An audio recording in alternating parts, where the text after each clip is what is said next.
I'm making these up on the spot. Oh, Major Tom, We're can live. you hear me? All right. Hey everybody, thank you very much for waiting after a few technical difficulties with the stream. I'm UTech, and with me is the robot-loving 30 caliber bullet. Barriers? We're live. Them? Yeah. We're live? All right. Thank you very much. This is the 5th and final, hopefully final goddamn intro we are doing. I am UTech, and with me is 30 caliber bullet, aka 30, aka Omnic Lover 3000.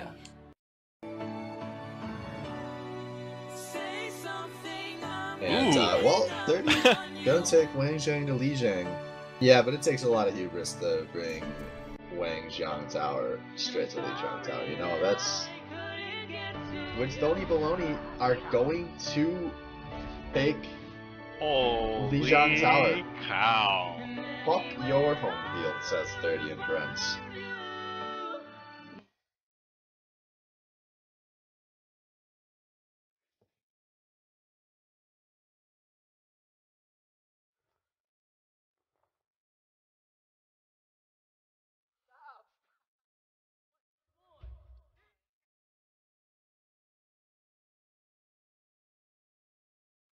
TK50 with the frag on the opposing Pharah. Very good start. UTech jumps in on this Winston, disrupting the high ground out of Lenny face. Lenny Face, they gotta go drop down onto this cart eventually. They're kind of just casually watching it. They're not gonna get to this cart in Nope. time because they were too busy contesting the high ground. Are you fucking kidding me? Quick, and I don't know if anyone's there to do it except for the Winston. Blabour on the side might jump on, and he did, but in time he goes! 30 falls into the hole, but shifts out and shifts back into the hole. Is someone getting the best? The best, the best, the best, the best, the best, the best. Ever get that feeling, deja vu? The best, the best, the best, the best, the best, the best. Ever get that feeling, deja vu? The best, the best, the best, the best, the best. If that's our best player, this is gonna be a Crown Fiesta. The best, the best, the best.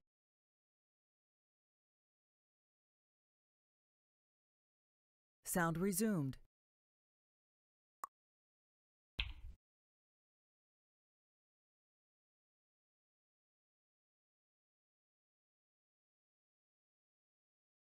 All right, and I believe we are back here after seeing the nominees.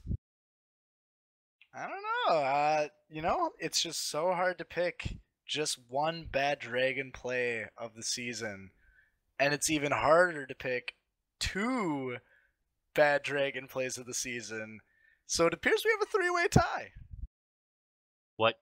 You can't be serious. That can't be right. Hey, Bad Dragon likes to sponsor big, big things, so we're going to give you big, big things for the worst play of the season. Three-way tie between Zed Streaming, the Lenny Face fail, and 30, proving from MVP to best play of the season, showing that he has a little chink in his armor sometimes, taking the worst play of the season as well. I heard he was simply the best. I guess he was the best. I mean, yeah, he's the best. I'll just accept that. And so with that, so many fun moments, so many memes, but we have to keep going. We have to think of, all right, what's our next category? And that is, what is the best team name as we're going on with our Simply the Best theme here?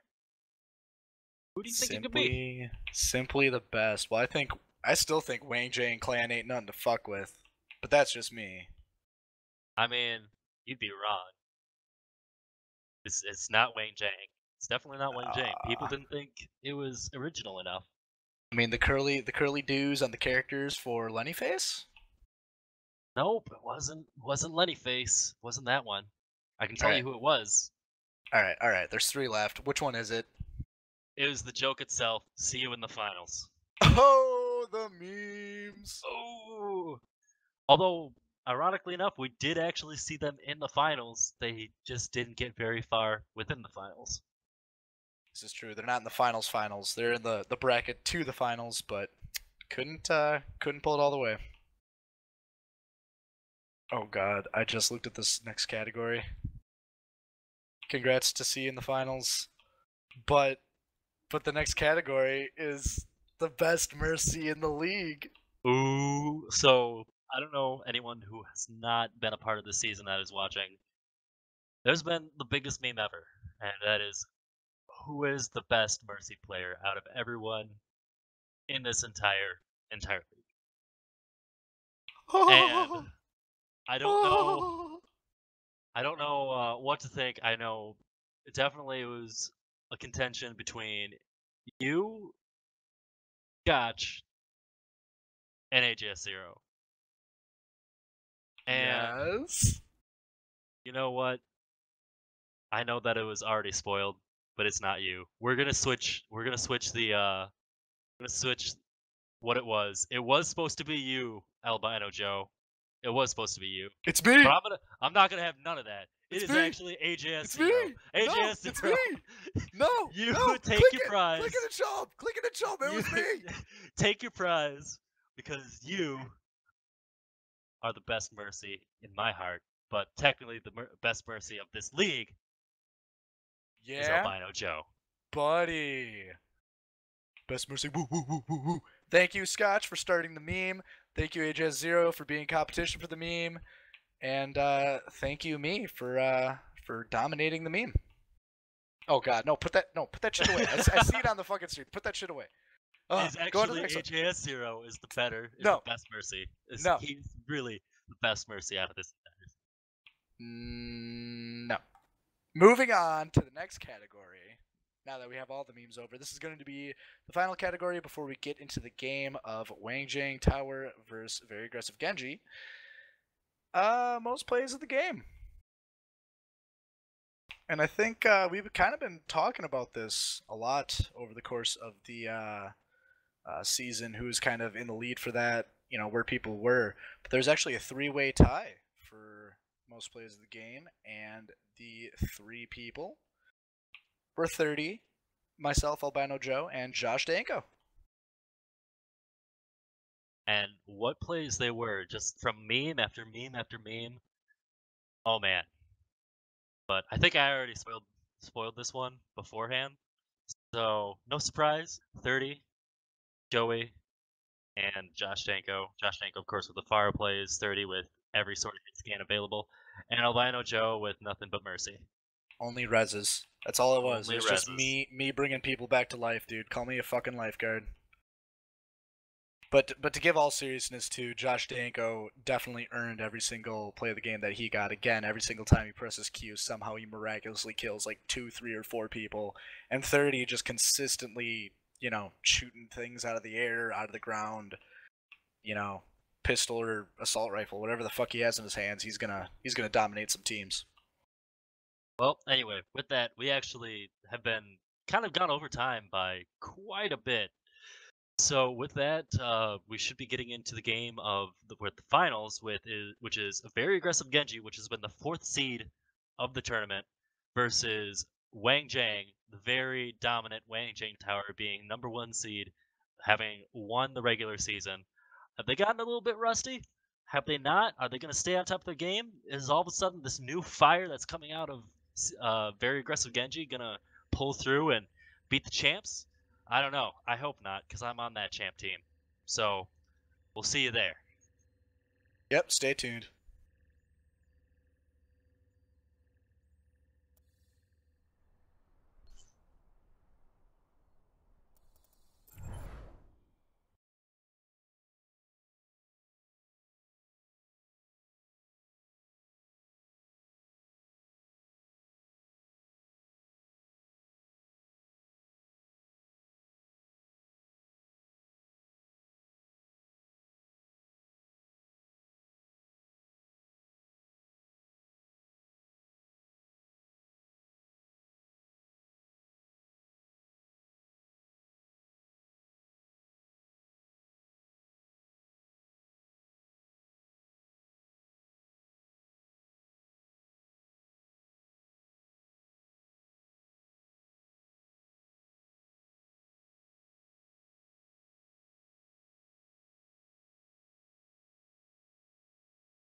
All right, ladies Microphone muted. and gentlemen, welcome back to the Team Swain Batty Overwatch League. We are here with the championship rounds between Wang Zheng Tower, your 1 seed, and very aggressive Genji, your 4 seed that has been running the table. I'm AJS0, joined here with the one, the only, 30 caliber. And guys, we were really worried that we weren't going to be able to get you a good cast for these finals, so 30 and I bit the bullet. We got our teams eliminated to be here for you guys. We do this for you guys. I'm super happy to be here. Except that I'm not 30. What the fuck? Dead! Well, guys, I don't know how that happened, but I guess I'm here with Tree, who also bit the bullet and got himself eliminated nice and early. Twice. God bless. Tree has been he's been carrying his weight, guys. So, anyways, yeah, 30 unfortunately work or some shit. I don't know. But as far as I'm aware, he's not going to be joining us. So it's going to be me and Tree coming at you with the finals tonight. And we have already gotten through our map ends. We're going to be going to a Batty Overwatch League special, Dorado for map 1 here. In what I think is going to be a really exciting series. Very aggressive Genji has looked phenomenal these past 2 weeks. You know, you kind of wrote off the first win because they were playing against CU in the finals without their best player. And it just didn't seem right. But they pretty thoroughly outplayed Winstone and Baloney last week. They clearly are the team that deserves to be here, seeing Wang Zheng in the finals. But Wang Zheng's a pretty big step up from the teams that they've had to play the last 2 weeks. All right, well, we have default team names, which is going to make me harder to tell them apart. Okay, we'll get this. You're a professional. Sure. Yeah, while we're getting things set up here, maybe talk bigger picture for a moment. So, a lot of times in Batty Leagues, when you see a team like Wang Zheng, who's had this many weeks off, obviously we had the 1 week delay before the playoffs started and the 2 weeks where they had a bye. So they haven't played in a month on stream.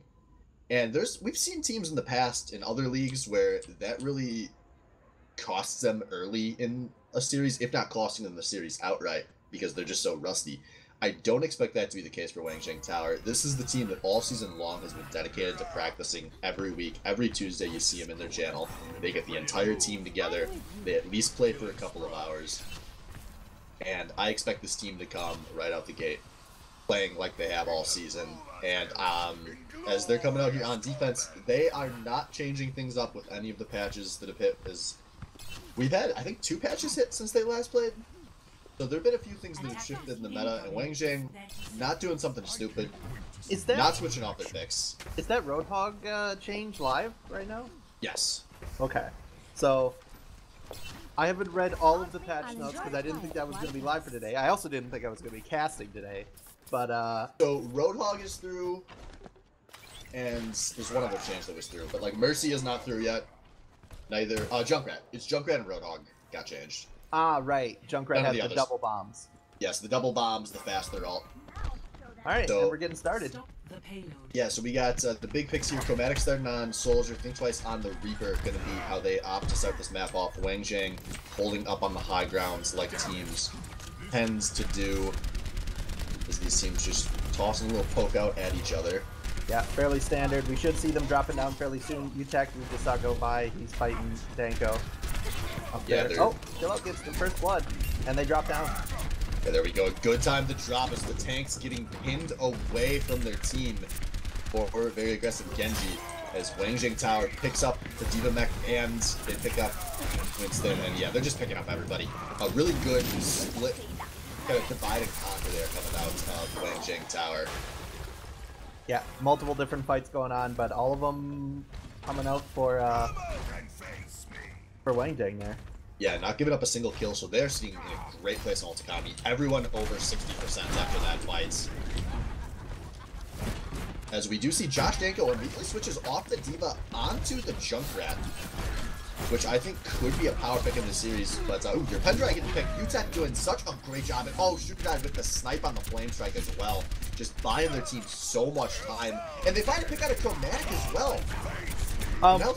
Correct me if I'm wrong. This is the Mercy change. It's live now too, right? No. No. Okay. This is Old Mercy. All right. Good. I was gonna say that would be a big change for our finals to have. No, I will maybe see more Roadhog. I definitely wouldn't be surprised to see more Junkrat, especially because Junkrat is such a good Reinhardt buster, and we know Shooter has been playing that Reinhardt, 98% uptime this season. They are almost a 6 ult too. Yeah, UTech, he's playing pretty aggressively in that backline. He looked like he wanted to play for his ults, but didn't even have to go to pops.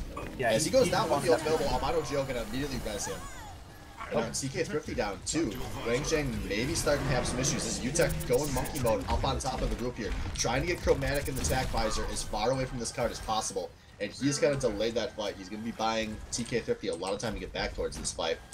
Yep, so they have popped 3 ults there to try and hold their position with a couple people dying. And now we got 2 monkeys fighting on the edge. Ooh, nice pick from Josh Janko, taking out Chilla as he's popping the attack visor. This card's finally moving forward, but they're just getting back up to the choke point. This TK50's coming in. He tosses the Blizzard pretty deep and almost catches your Pendry off guard. Big twice with the big Reaper ult. Takes down 2, nearly 3. And it's looking like this card's finally going to move all the way forward. This is a 3 for 0 in favor of Badge. Yeah, that is definitely going to be a cap there. But still a good amount of time bought by Wang Zhang Tower. The way we've been seeing Dorado offense go lately, normally we see Tiger caps in a the lot back line, faster. trying to climb up here and catch one. He sees Mercy. And he manage to gets pick her Mercy. up. Yeah, it's an 89% towards Rez Albino Joe taking off the map for a bit. He's got a long way to run. As Danko, he's putting down some good damage from his back line before Shooter died to kind of pull the line back there. Yeah, Mercy's almost back though already. That's the one problem with picking people in the back when you're punching but that card. it did get him through that first choke. This is the point where we'd see a lot of teams contest, and they weren't able to contest there. They got to go for the second point under the bridge now. Right. So I would definitely say that was a worthwhile tire. There we go. The attack visor coming out of Chill Out again, trying to put some damage down from this high ground. We've got 2 picks, 3 picks fast from Wang Zhang. They're dropping out on this card. They're just mobbing Badge off the table here. Just think twice, looking for something in the middle. Does find 1. He finds 2, but Albino Joe gonna bring them both back up. Maybe not the best Mercy res with almost the whole enemy team killed there. Yeah, it's kind of close. Maybe Badge would have tried to rush the point down, which is something we've seen them do the past few weeks. They've been very aggressive. Right, I could taking see it argued. follow-up fights. So not Chromatic in the side room here, just trying to get some shots in, not managing to pick anything up there. Another tire. Here comes another tire. Man, that tire is so fast. Takes TK Thrifty off the map. And the push gonna start again here. As Chromatic popping the attack visor from behind the teams. Pick has become a very early Tranquility. Shooter die, you probably don't have to shield that way. You got a Tranquility on you. As bam! Danko, Thor, Think Twice, all picking up a kill. Yeah, and having that shield turnaround actually got him killed there. Yeah, didn't play to the Trank properly, and this is going to be really close to a cap. I think it's going to be a cap here. UTech does not have the monkey ult, so he's not going to be able to use that to contest. He's going to just jump in and die for free there. But Wang Zhang looks committed to contesting, but Shooter Guy's on the card. Yeah, they're losing. Yeah, there we go. Think Twice going to pop the Reaper ult. That's going to clear what remains of Wang Zhang. And they cap 2 minutes 45 seconds to get to point 3 here. Still not a ton of time, as this is one of the hardest points in the game to capture. Exactly. They've gotten through the easy parts of the map now, and this will be the real decider right around this corner here. This will be a big fight. There's a lot of ults available for both teams. Josh Danko's going to lead with the tire. I really like this tire usage, but that's not enough damage to kill a Reinhardt's.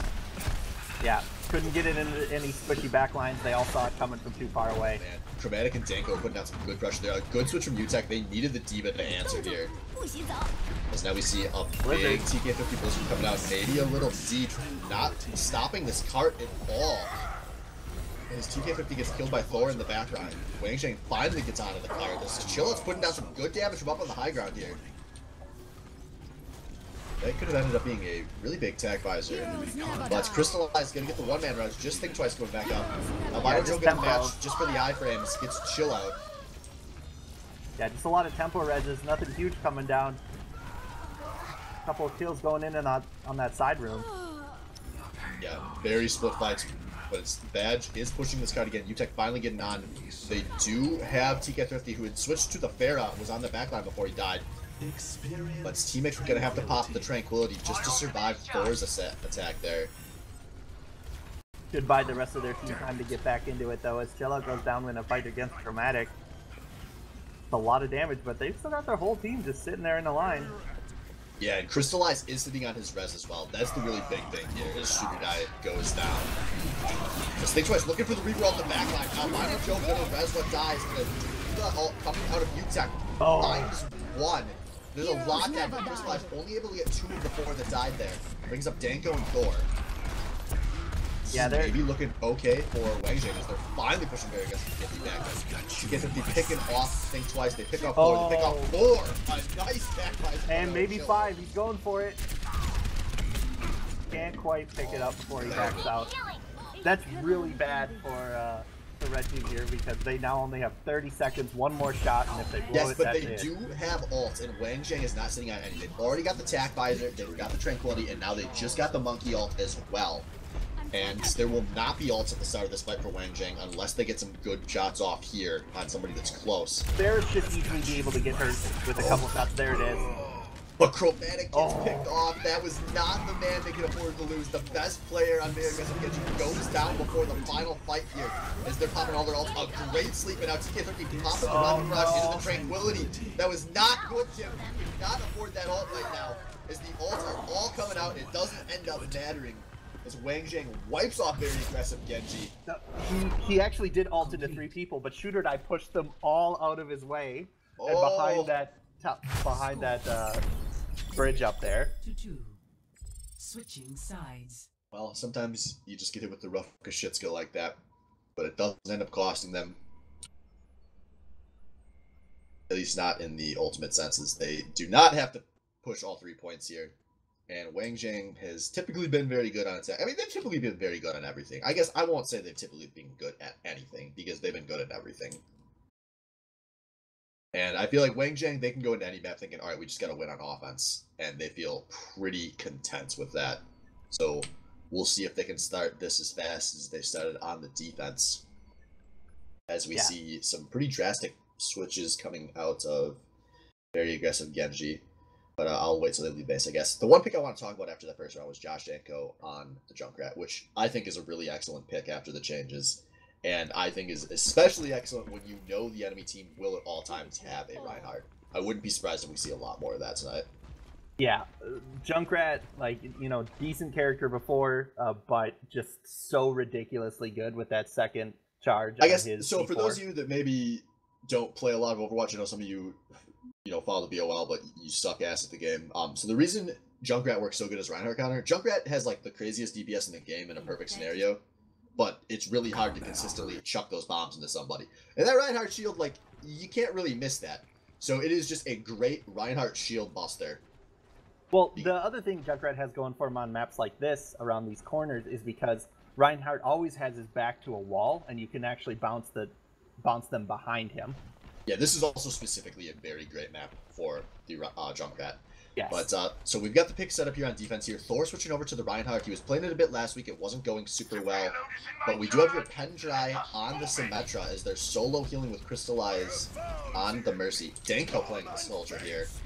As Wangjing playing some pretty usual stuff. TK on his Fair that we see a lot on attack. Everyone else kind of on what I consider their standard picks. Yeah, no huge surprises. Did you see Chromatic on that awesome Russian that we've seen before? Already neutralized the Symmetra as they were with their 11 turrets there. They had already picked off Pen Dry. There aren't really many. Good push. And that should get them all the way up to this first point. Holy crap, what a push. I am empowered. Yeah, Wangjing Tower, the world's hardest team to cast because they win the fight in so many different angles you don't even know what to comment on. As Danko has already made a switch, he swapped over to the McCree from the Soldier. And Chromatic now playing the Soldier, so they're going for the double hit scan. They want to take TK Thrifty out of the air. Definitely makes that sim much worse right now. Because, like, that first point is the hardest sim hold. This middle part doesn't have as much. Yeah, I think he thought he was going to get a chance to get out there and contest before this first point. He's going to be in a really tough spot deciding to switch here. As UTech was in pretty deep there, they managed to trade a 1-for-1. So Yeah, not a bad trade for him right now. Yeah, I bought him the first. They bought him through the first trade. Okay, Thrifty going for the back line. They do manage to pick up 2 here, and then ult onto the Mercy. And he gets another one. Yeah, I know. I was critical of Thor's Reinhardt last week. I'm going to be critical of it again. Drops his hammer right into the enemy Reinhardt shield. Does nothing for his team. He just does not look like the same player once he switches off that Winston. And I do not like this pick as we see Danko switching over to the Junker. So there's been a lot of Kragening coming out of Vag so far. Wang Jang currently has about 3 minutes extra on what the enemy team did here. Yeah, they've got 4 ults here as UTech going Mad Monkey into the side room here. Crystallized has to pop the res on the 2 that died fast, but they are still losing bodies. This is just going great for Trajan Towers. They're going to be most of the way to this choke, and they're still sitting on some of their ults. That's a team kill? No, almost a team kill. We do see one switching over to that Junkrat, Danko again. Yeah, look at that. Wang Zheng, they are pushing so aggressively here because they know they just have to get the cart halfway up this hill. It's almost there. It's almost there. Think Twice gets onto the cart, tries to pop a Reaper ult in panic, but he doesn't. He only finds 1. Crystallized does make it out, but he's not sitting on a Resurrect right now. As the Tac Visor's coming out of chill, that should mop up what remains here, and the cart is going to scoot on forward, and a dominant offense out of Wang Zhang going to take this map 3-2 with relative ease. Yeah, they looked real good. Yeah, so play of the game gonna be TK Thrifty. I'm thinking this might be that last fight on defense, actually. Oh no, it was this one on offense. This was very good. So even though he didn't get all the kills with it, he dealt a ton of damage there before they got taken away, and managed to pick up an extra one with that. It's lots of damage. That was that one on defense we were talking about. So I was spectating that from kind of an awkward angle. So glad I got a chance to see that up close and see exactly what happened there. Good play out of TK Thrifty, who, you know, TK Thrifty, you can count on him like every map for 1 or 2 just really, really big plays. He's not the most consistent player, but his team doesn't need him to be. He just occasionally does something that breaks the enemy team's line completely, and those usually are game changers for Wang Zheng. Yeah, the characters he plays is very well suited for it. Farah and May both are perfect at splitting a team. Or in Farah's case, just getting into the perfect position on their supports. So we're waiting for the 4 bans from Wang Zhang, and then we'll see what Vag picks up out of what's left. Yeah, if I had to guess, we're going to see the King of the Hills get banned. I know a lot of the Wang Zhang guys have been pretty adamant about not liking the game mode.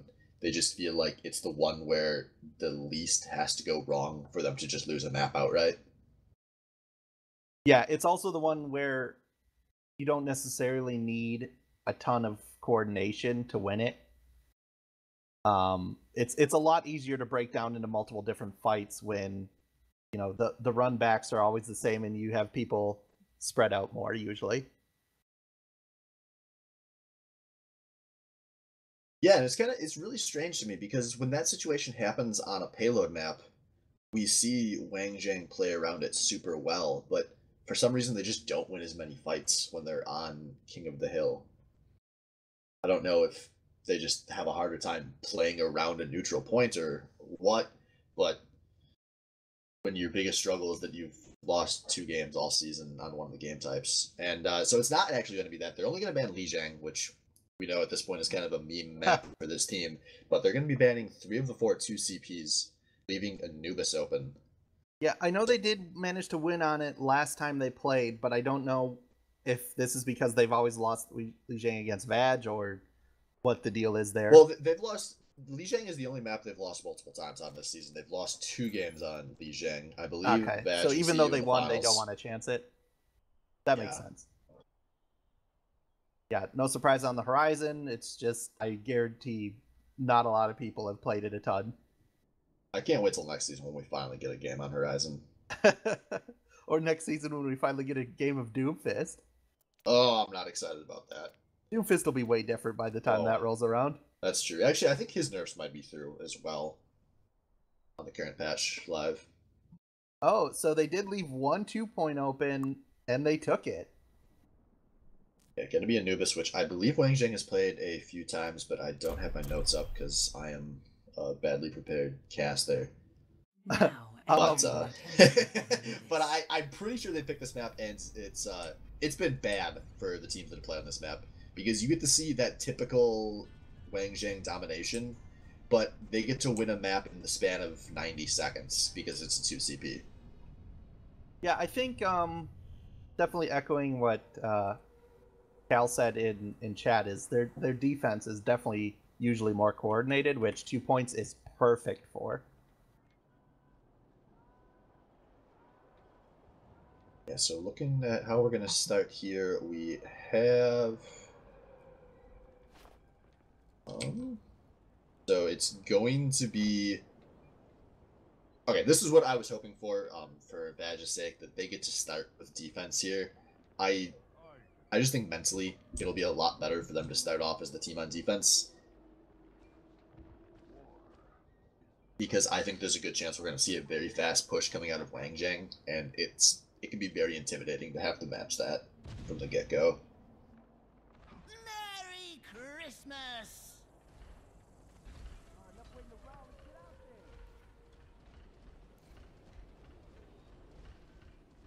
So looking at these picks, we see a few big picks swapped over here. We've got Thor playing Orisa, going to be a new pick in this solo tank composition. I don't like this comp out of Badge. That's how I got it. Yeah, it's a little scary without another tank. I know they've been doing really well on 3 DPS, so they're sticking with that. I know Orisa got a buff too, so. They've also sold out. And they're already in. They do manage to pick up one as they try and skate in there, and another one is very low, so they're going all up on the top there, trying to sneak past them. They pick up a second, so it's already 4v6 for them. Yeah, but they've got multiple members behind on the point. This is going to collapse the line, so if they can just wait a few seconds for their respawns to get close, but they're not even going to try to wait. They're going to just jump on down to this point. Yeah.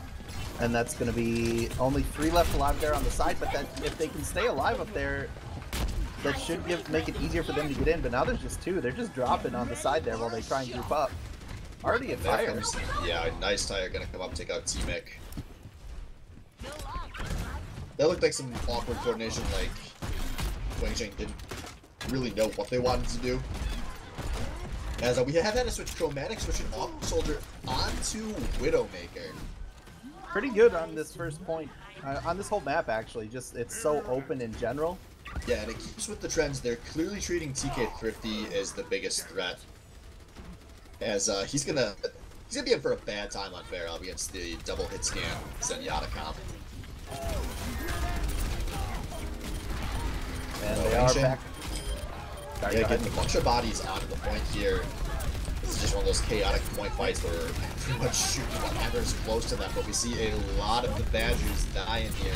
Just going to be Thor alive on this point, but not for very long. As there's not anyone super close.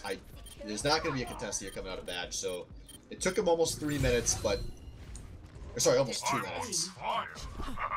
Forget about competitive timing, because I'm a quick place to go. But they cap, and now they've got a lot of ults here.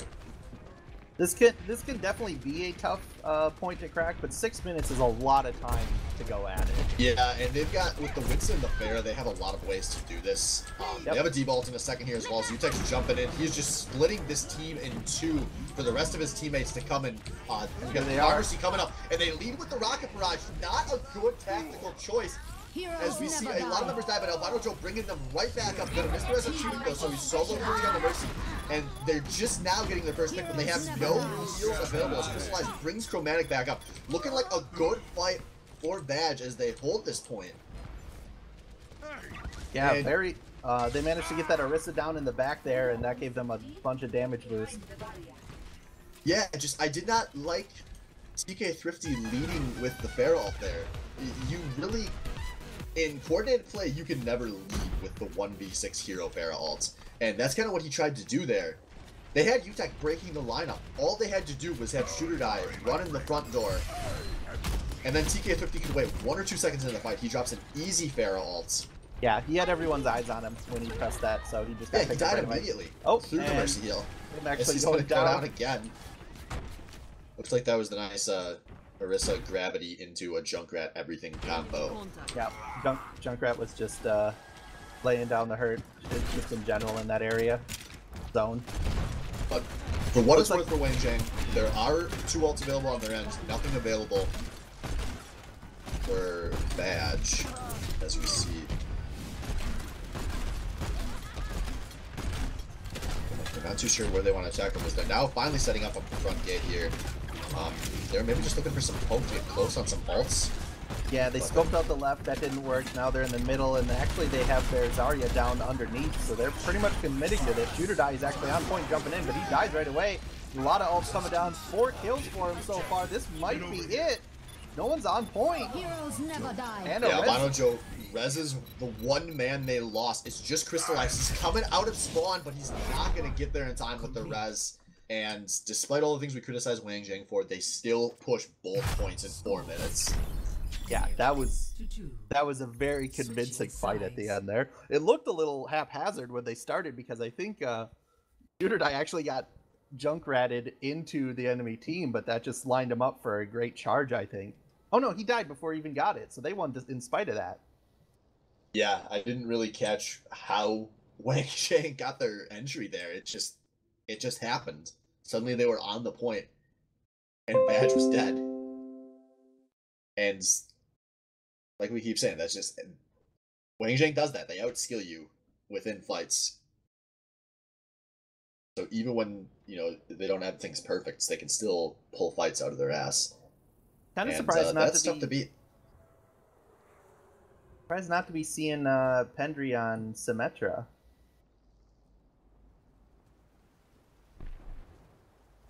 Or did they just switch and I should have seen her? Yep, alright. I got him backwards. No Sim on attack, please. We do see Thrifty moving over to his May, obviously very good on fence. Splitting teams, ice. Shooter Die, Q-Tech going, so they are going for the 2-2-2.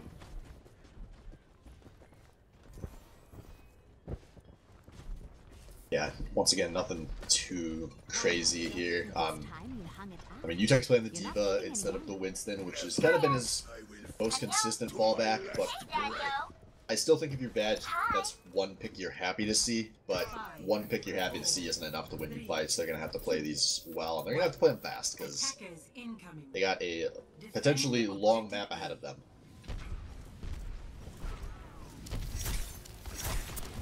We do see the Zarya Bear Chromatic and Josh Dango here. Yeah. Obviously a big combo we expected to see more of in the playoffs, really, as Badge comes in fast and Pendry goes down fast, and this is not a good start. No. That's rough.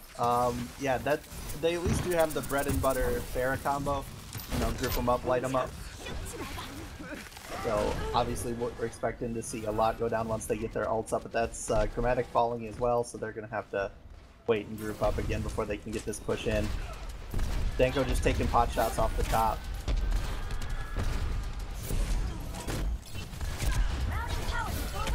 Go right there to answer him, to try and get him away from there. There's just no threat onto Utech. He knows when to go in and when to back out so well, and they get the pick onto Danko again. Yeah. Oh, and they do get the other monkey in the back there. Yeah, he tries to break the line there, but I don't know if that's going to matter much, although Chromatic does pick off T-Mech. So maybe the start is something for Veg here, but Chromatic and Thor are backing that ass up. Yo gonna res T-Mech, and back to the line. Goes Wang Zhang Tower. Yep, we are rocking the ults on the 2 DPS here. The Mei ult obviously going to love it if they group themselves in one of these side rooms here to try and push in.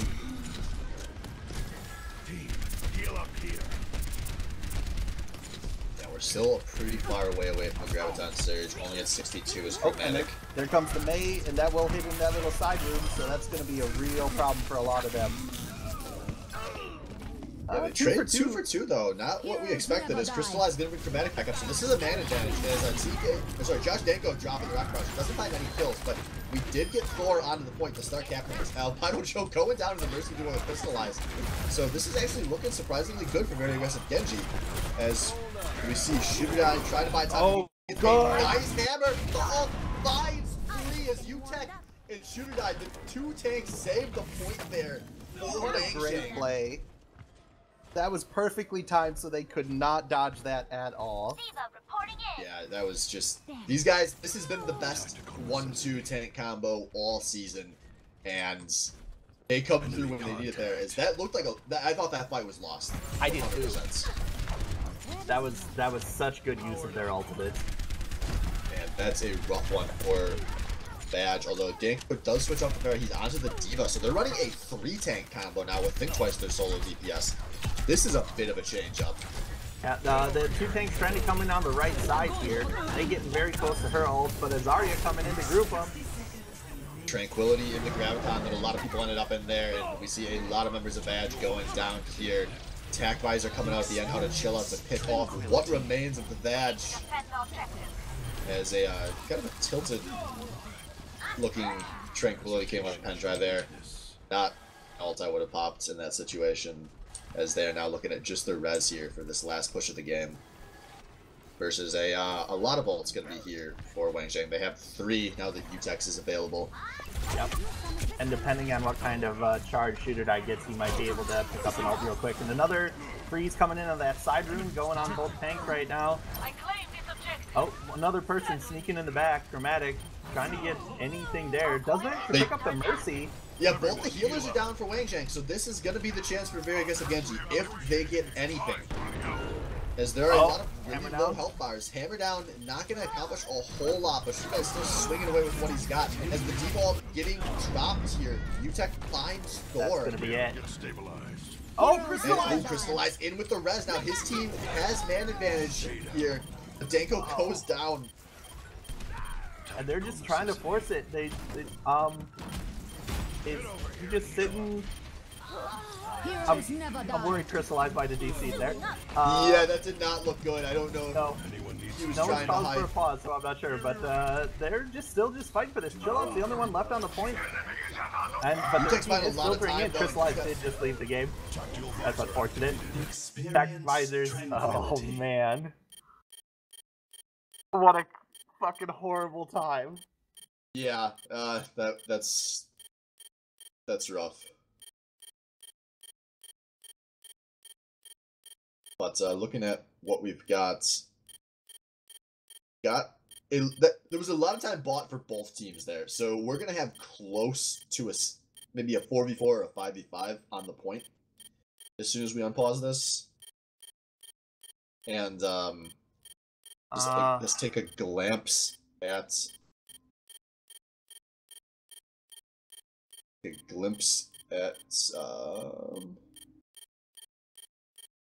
ults here. So we got a lot of ults up and close for very aggressive Genji. Probably just going to be chill outs with the Tac Visor in this next fight, at least initially. And he's obviously just died, not going to be back for a while. Joe's not going to be able to res him. So there's a good chance very aggressive Genji's going to be able to take this point. I believe, also, they did just pop the Tac Visor and the Transcendence on the point as well. Yeah, Transcendence is still going. Tac Visor, I think, just ended? Yeah, it either just ended or he's still in it. Yeah, there's going to be a lot of options here. Yeah, I missed when they switched to 3 tanks.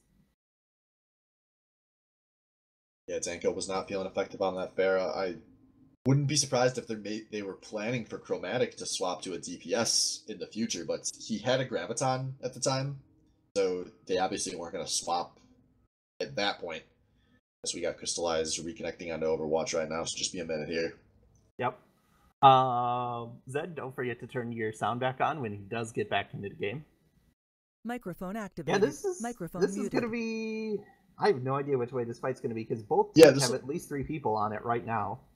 Yeah, I like this fight for Vag just because there's not really a tank buster on the opposing team.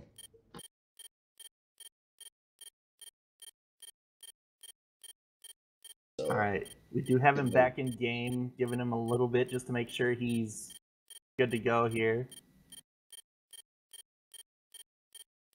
Alright, there we and go, we have our unpause coming. timer. So, straight in the fire, boys.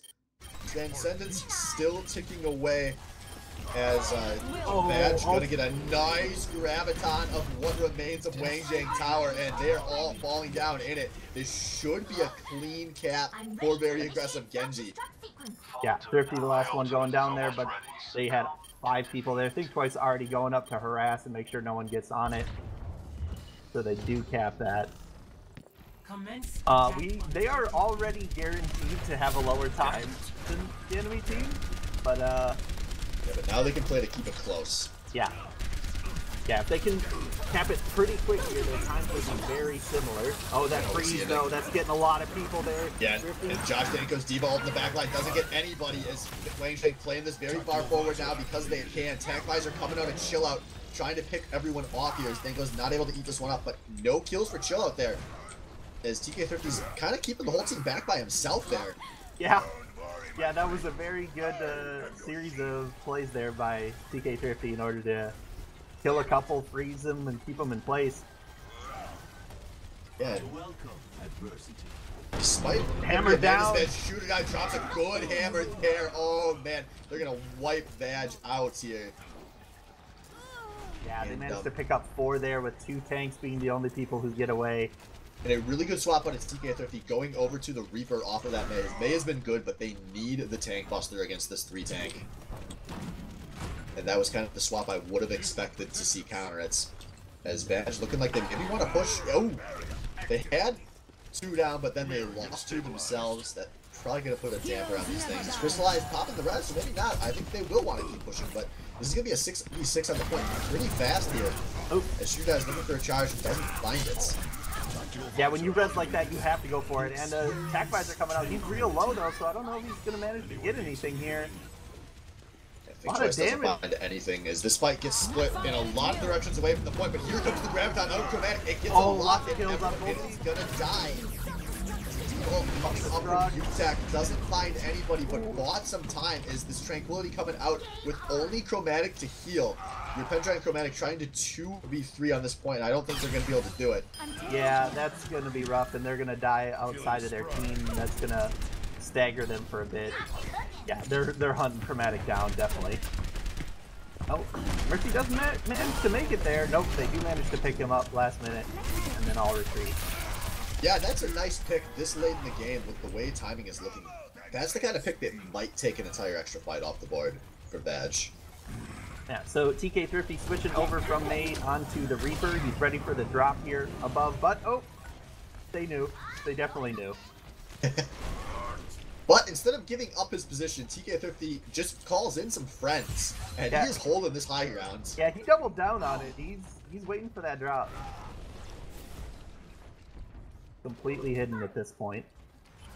We'll see if he's able to get any huge ults off there. Oh, and there comes self-destruct right into the middle. Not going to pick up anybody. Oh, and there we go. It's over, Anakin. He had the high ground. TK50 picks up 2, and they take out Thick twice afterwards as well. A nice 1 for 3 for Wang Zhang so far. As we see a monkey coming out of Thor after the fight had already been lost.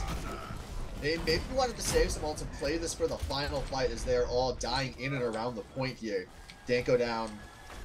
Yeah, it's another failed push for them, and they got 30 seconds, so they'll have just enough time for their 6th person to get here and for them to try another push. But if this doesn't work, that's it. Yeah, they will be close on some ults. Pendra and Chromatic both in the 80s. Going in with 5. Junkrat trying to make his in from the back a little slower, but they're just committing to it. And they are in on it. Thor already in.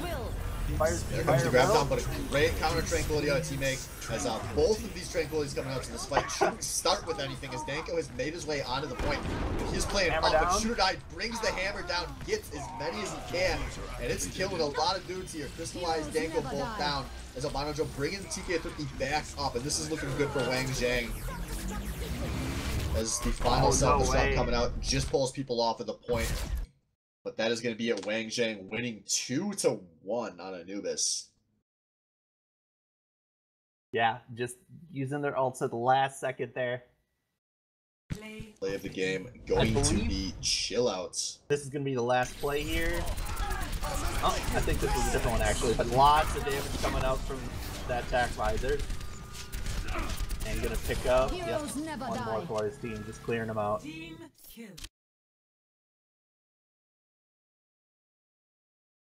Yeah, and once again, Wang Zhang just kind of a step ahead of very aggressive Genji, who are now looking at the tall task of reverse sweeping Wang Zhang Tower.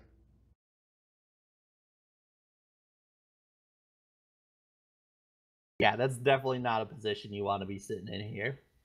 Not when the people you would have to reverse sweep are the people who've been in first place all season.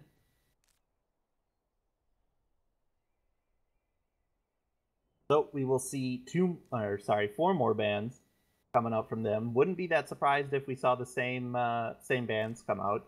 I assume as well. There's no reason to switch. You know, Wang Jing, they practice enough, they're coordinated enough. You know, they're not just like, all right, guys, so what 4 bands do we want to do right now? Like, they know going into things what they want to do.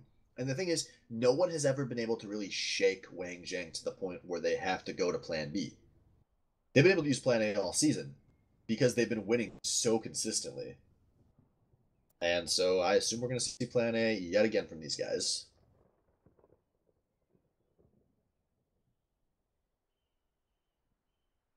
Yeah, we'll see something very similar. Maybe they'll switch it up and leave one of the other 2 points open, sort of as a bait, like, oh, maybe you can beat us on this one. And yeah, so they are going to drop the Lijiang ban, and they're going to ban Eichenwald here. Otherwise, the same 3 2CP bans. So I think Wang Zhang, I'm going to go ahead and say they wanted to end their season with a win on Lijiang, just for the lulz and kind of a little bit of a redemption. But Veg not going to give it to him. Going to go to Nepal, which has been a map they've picked plenty this season. Yeah, Nepal works real well for a decent amount of their players here. It's a lot more open than some of the other control points.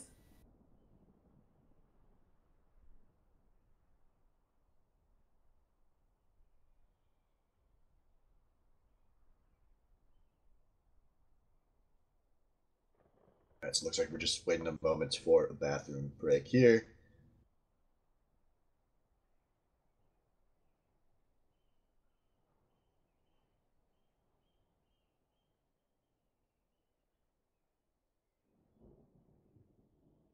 Alright, both teams ready, so going on to Nepal. Like you said, just some really nice open maps for a lot of the Chromatic and Danko combinations we've seen. We've really seen those two pop off on this map quite a few times. Yeah, and especially on this map, expect to see Chromatic and probably Chill Out fighting over the side raised, looking over the pit here. Oop, and the pause immediately.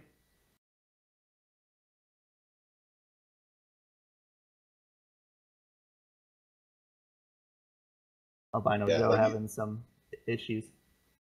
Yeah, like you said, the fight for the high ground, I think, is going to be what defines this map, as whichever soldier is able to just set up shop up there is going to be in a pretty good place. Also keep an eye on the room next to the point, as Danko on Junkrats. That's a pretty prime junk. Junkrat loves that side room, because the middle of the point here isn't that great for Junkrat, but it's these side rooms and the passages leading to the open areas that Junkrat really shines on. But definitely for the people on soldiers, they're gonna want this high ground on the side, because if you manage to kill the other soldier and take that high ground and just completely uncontested, it's gonna be real hard for the enemy team to take that point. You have to commit people to them.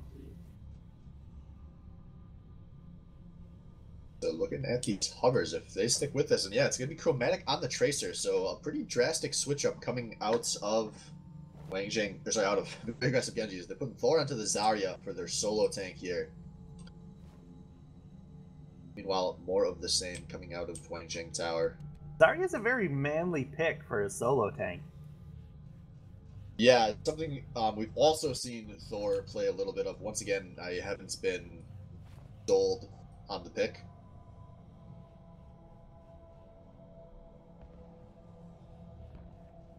Yeah, they're sticking.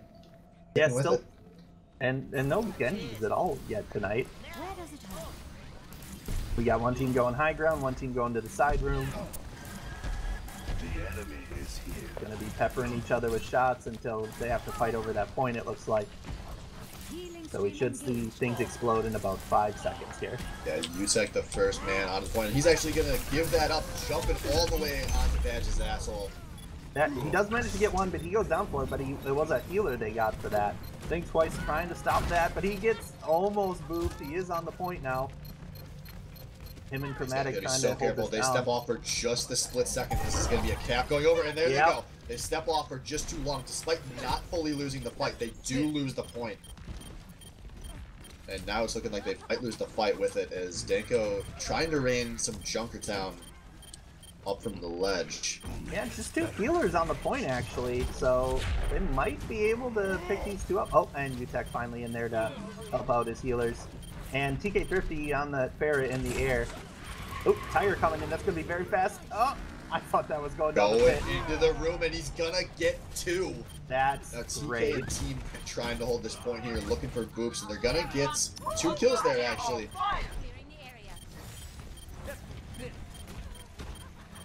And it doesn't look like they're doing a good job of holding this. They've got 3 or 4 people there right now. 3 people, sorry. Chromatic not able to get enough damage onto TK Thrifty there. Oh, and I eat my words. Yeah, they get TK Thrifty, they get the Diva mech as well, but they've just been constantly fighting, getting the picks just late enough for Wang Jing respawns to make it back. Still out getting res and immediately going down again after that stun. TK Thrifty trying to keep him off the point. And they're slowly pushing towards to try and keep them out of here. But man, that was that could have been such a long contest if they had to give up the point early. Yeah. Yeah, both teams were on it for a very long time. It's just the second Reaper died there at the beginning, they lost the point. Yeah, it was really the worst case scenario of bad objective control, as this could maybe just be a 30% lead for Wang Jing right now, but instead there's only 1 fight remaining. Yeah, they are on 90%, so they are out of time to make this work, and a Rocket Barrage coming in, picking up one, but he gets taken out right away. Yeah, but they take the res off now. Oh, the group! Gets it into the Graviton, and that's a lot of picks available. As now Thinktra is trying to close things off with the Deadeye, as this is gonna be a cap going over to Very Aggressive Genji, despite losing the res so early there. Though despite not being unfair anymore, Danko is still picking the characters that work best with Zarya, so that group gets him 2 free kills on the Junkrat Tiger. Now we are reversed, although we don't see very many people from farthest back I feel I've ever seen a team on defense. Yeah, that's what I was about to say. Like, they just let them in, and now they do have all 6 on the side there. Oops, Chillout actually getting picked up early, so that's good for them. They might be able to hold this.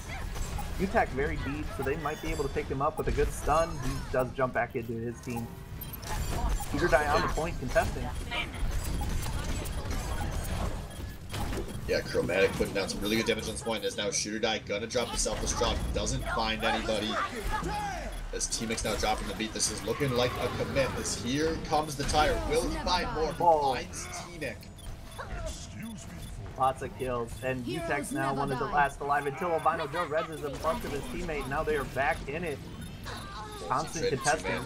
Reses, as we're seeing kind of Badge being attacked from both sides of this fight here. Chillout putting down so much damage from up on this high ground, as it's now just Thor remaining at this point, trying to hold. Your Pendry gets Zenyatta. It's actually a good time. No, but he gets booped. Oh, T-Mick with another big boop, like we've seen him all season. And now it's the 99% overtime. Danko has to get out of this point. Think twice, what were you doing? You turned and walked away from the point. You could have jumped. I don't think it I would saw you. You matter. got 3 kills in that fight. Respect. Scores 1-0. That was ridiculous.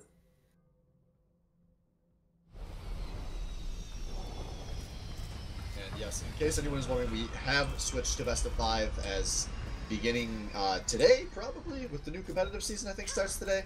Yeah. King of the Hill maps are now going to only be best of 3 in competitive, which has been what they've been doing in Apex for as long as I can recall. We are switched to best of 5, so don't worry about that potentially screwing things up. You can tell because we have the number counters up top and not just the little dots. 3, 2, 1. Round 2. Capture the objective. As looking at the hunters here, we're seeing if Crystallized sticks with this Ana would be a drastic departure from Mercy. Yeah, I assume he picked that up to help against the monkey, but actually, UTech is not on the monkey anymore. And both of those two dead for each team as trades going down. Yeah, Shooter Guy gonna be charged real deep into enemy territory, but he's only 1v1 up there. Think Twice is probably gonna be in a lot of danger versus this hammer.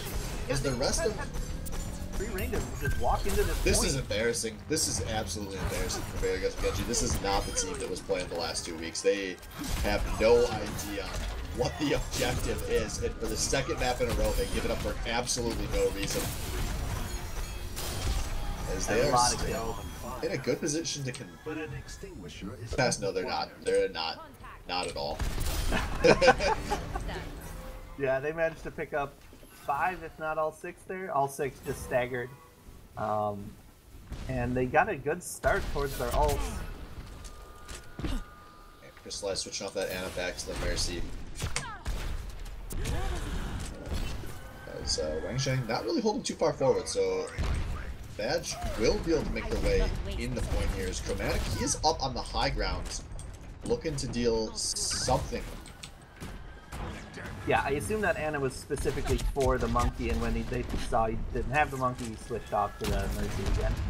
Yes, we've got potentially a big picture coming in, but Think Twice goes down really fast here. This 5v6 not going great for Badge. They've already lost 2. Yeah, not great. And there goes 4. Now they do have to back out. Thor running in, actually, alone. Not great. Not great indeed. And that's kind of been one of Thor's problems all season. We've just seen a lot of fights where it's over and then Thor goes in. We do see 4 grouped up here on the top side. They're waiting for their other 2 group mates to join them. They're going in without their solo tank, though. Yeah, they are engaging early. They trade a 1-for-1 as the tag buys are coming out of Chromatic. He's looking for picks and he gets one right away. But I think they're going to need more than that as he's shooting most of this into a Reinhardt shield. Albino Joe picks up the 2 that have gone down. Think Twice looking for something. Only finds TK Thrifty. But they find T-Mic as well, so that's going to be 2 down on this point. 4v6 coming here for Wang Zhang as Chromatic is getting into the backline, putting a bunch of threat down. He takes Albino Joe.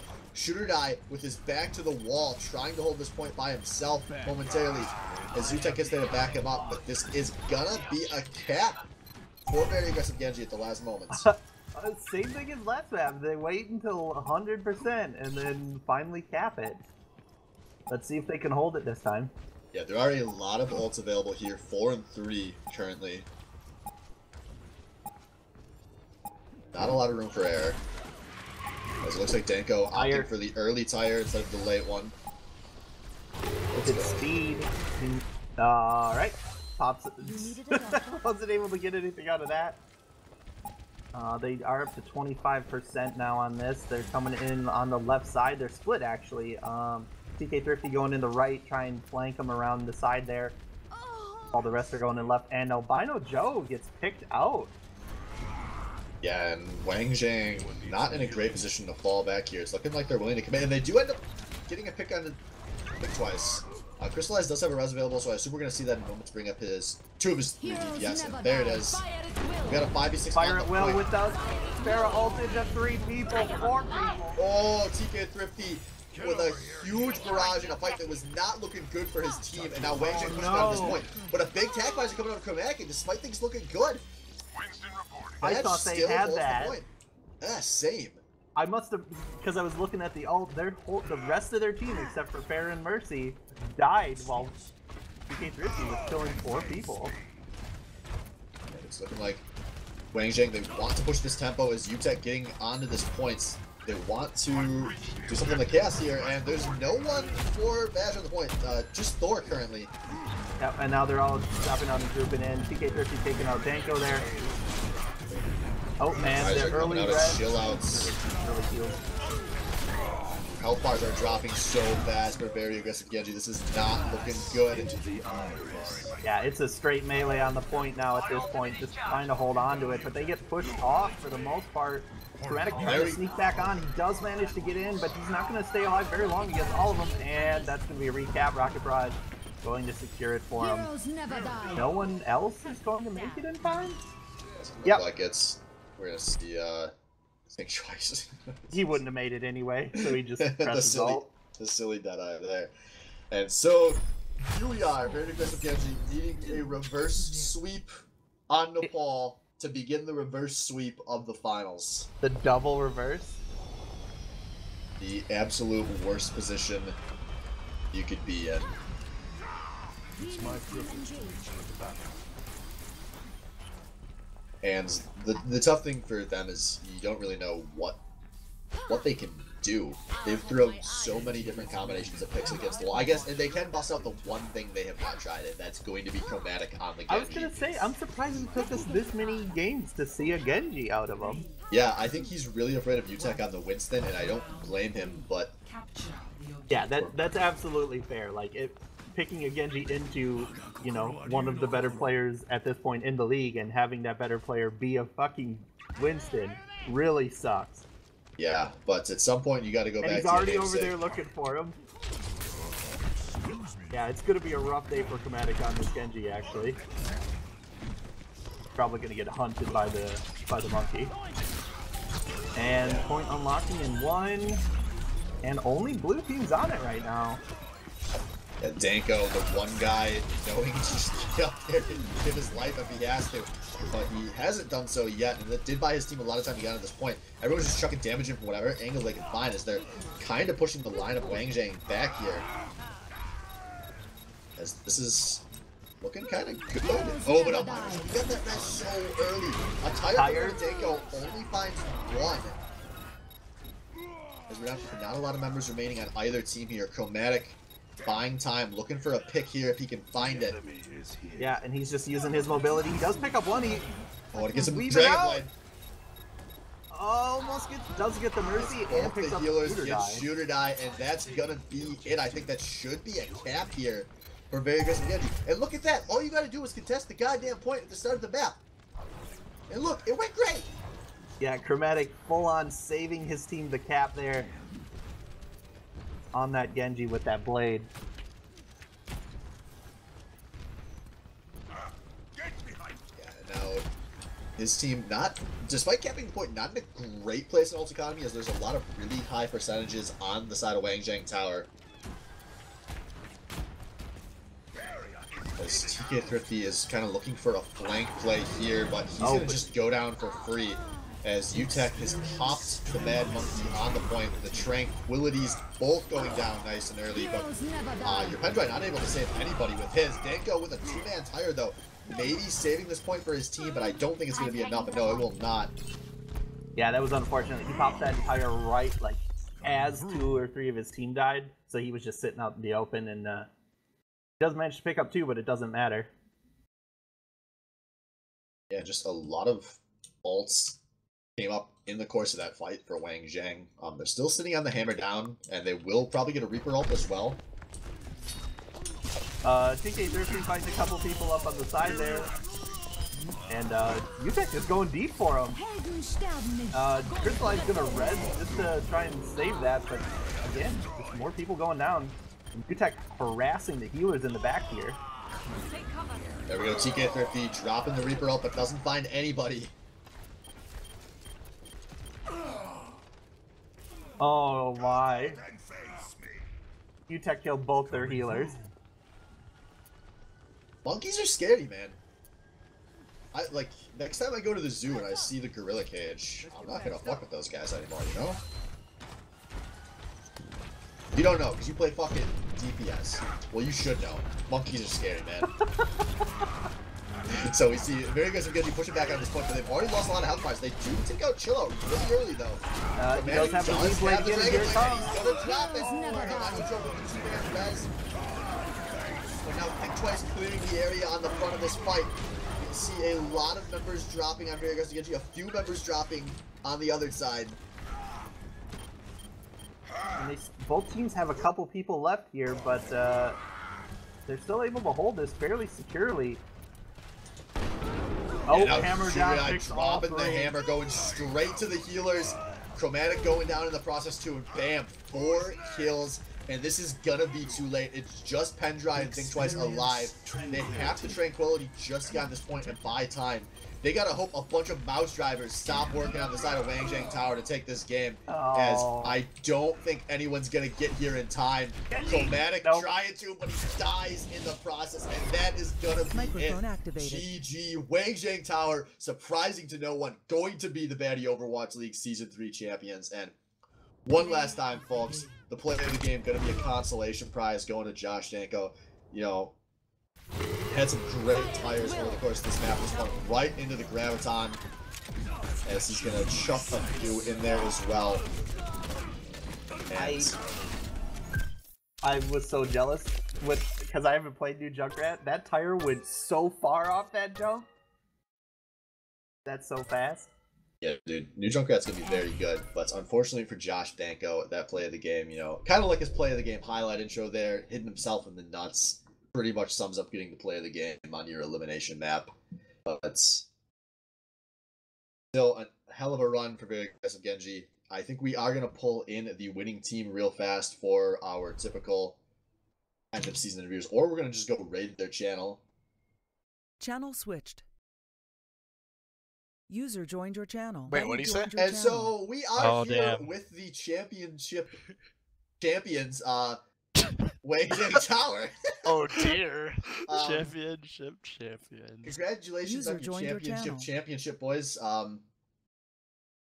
We're gonna try to do this quick because there's 7 of y'all. Was there ever a point this entire season where you didn't think this was how it was gonna end? Not a chance. No. I was very confident with this team. The only time I felt a little favored was when AGS0 won Best Mercy of the season. No! No, it's a farce. It's a lie. That's not what happened. User joined your channel. User joined your channel. Oh, The end. God. It's the mega interview. User joined your Jesus, channel. help us. Good game, guys. Jesus. No, it's GG. games. Game. Okay, look, there's my team. We get an Definitely- interview, boys. FYI. Good interview. Good interview. Love it. 3 love down. it. This is my 3rd one now. So there you go, everyone that didn't vote for Team Mick. You really fucked up on not nominating the true best healer in the league. Oh, God. Well, obviously, unless the Russians hacked the election, you know, like, They pretty did. sure it was right. I think we should all give